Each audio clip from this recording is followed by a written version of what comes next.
Guys আজকে সকালবেলায় ঘুম থেকে উঠে আমার মনটা বিশাল খারাপ খারাপ তা আমি এদিক ওদিক না করে তাড়াতাড়ি 5-6টা কান্ট্রিতে খবর নিয়ে জানতে পারি যে নাকি আমার মনে জ্বর এসছে।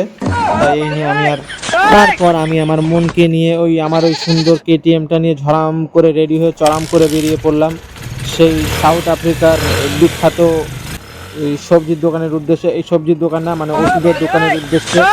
তাই আমার মনকে ওষুধ দেখাতে হবে, এই মনকে ওষুধ না, মনকে ডাক্তার দেখাতে হবে। তাই সেই জন্য আমি খুব গতিবেগে সেই ডাক্তারখানায় পৌঁছে গেলাম। আর ডাক্তারখানায় যেহেতু আয়াম তো অবাক, যেয়ে নিয়ে দেখি সেই ডাক্তারখানার সামনে নেই নেই করে 3 সপ্তাহ ধরে নাকি 150 লোক লাইনে রয়েছে, তাদেরও জীবনে সমস্যা রয়েছে, তারাও ডাক্তার দেখাবে।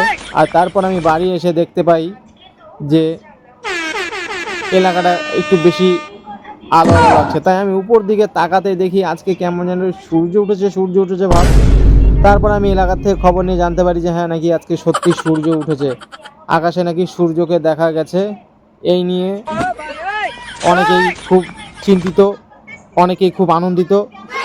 তাই সবাই চিন্তিত আনন্দিত, যার জন্য সবাইকে পাশে রেখে আমিও